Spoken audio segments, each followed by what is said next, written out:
So Roblox has officially dropped a new 2D clothing update today, and people are looking at its sudden 890 Robux price drop and acting like it's some huge victory for the community, while trying to convince everyone that speaking up finally changed the minds of the people in charge. And I'm sorry, but if you are one of those people, you have the IQ of a goldfish. So let's up those numbers a little bit and help you come to terms with the harsh reality. This whole idea of a Kormanx was already written out in their playbook long before they even announced anything to the public, and the idea that anger teams force them to scramble and lower their feet out of the goodness of their hearts is all a lie. They planned this exact price drop to make you feel a false sense of relief so that you would stop complaining and just accept the rest of the update without putting up a real fight against the more damaging changes. When a community gets tricked into believing they have the real power over corporate decisions, they stop looking at the underlying math that proves they're still being heavily taken advantage of. When you start to really look at how this company operates on a psychological level, you will quickly understand why alternative gaming platforms like Polytoria barely ever make a dent in the market or stand a chance at competing with them. The main reason has a lot to do with the fact that Roblox is really good at manufacturing a cycle where they play with the emotions of their own player base to get exactly what they want in the end without causing a permanent boycott. The formula works perfectly every single time because Roblox releases a bad update, everyone hates it, then Roblox tones it down a little, which was a part of their plan since the very start, everyone praises them for it, and the cycle repeats. They will intentionally announce a new update rules and upload prices that are so terrible that they know the community will lose their minds over it, and then they just sit back and absorb the initial backlash on the internet. Then after a few days of letting people scream, they will pretend to listen to the feedback and lower the upfront cost down to the exact baseline that they secretly want to establish from the very beginning. By giving you a terrifying number first and then drop it to a smaller number later, they manufacture a feeling of relief that makes you forget how bad the new deal still is for the people actually trying to make a living on the website, especially since that was never the worst part because the 70 to 30% revenue split and the plus subscription requirement haven't changed at all. They know that if they weaponize their exhaustion and keep your business celebrating a fake discount, the worst parts of the update will quietly slip through the cracks and become permanent rules without any more trouble from the community. The people get so tired of fighting every single time an update drops that they just take whatever deal is placed in front of them and move on to playing their games like usual. The most frustrating part about watching this manufacturer league play out across the internet is seeing large figures in the space suddenly speaking on behalf of the actual working artists who are being hurt by this update today.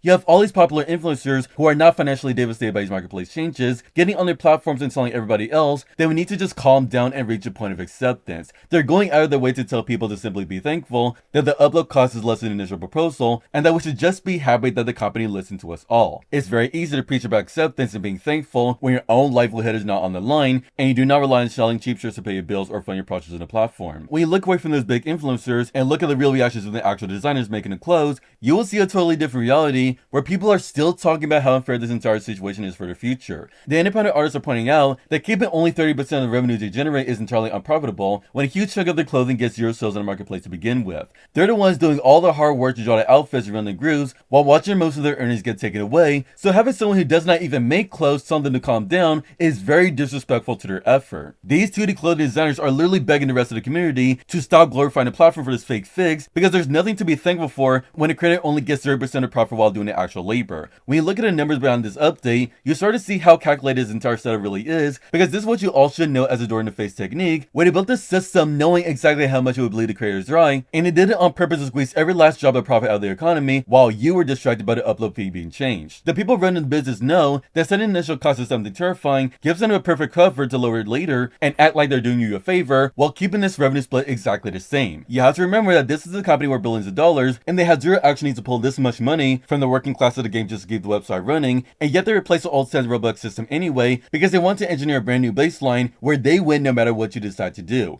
Every single part of this price drop is a trap that is meant to keep you quiet while they get to do whatever they want. So the update is live right now and the damage is basically done because the community allowed themselves to be pacified by a fake discount while the actual designers are robbed of their income. You have to stop falling for the exact same PR cycle every single time a bad update drops and start looking at the long-term effects these decisions have on the people making your favorite items in the catalog. When you're actually supporting real artists, that means you're refusing to accept the fake promise and understanding that a bad deal does not magically become a good deal just because they made it slightly less terrible at the very last second. The artists are the ones who are going to suffer the consequences of this update going forward, while the rest of the players forget this ever happened by next week and move on like usual. Now, if you missed out on the previous video where I did a deep dive into how this entire corporate scheme was designed from the start and how they plan to demise of the 2D classic market, click the video on the left right now.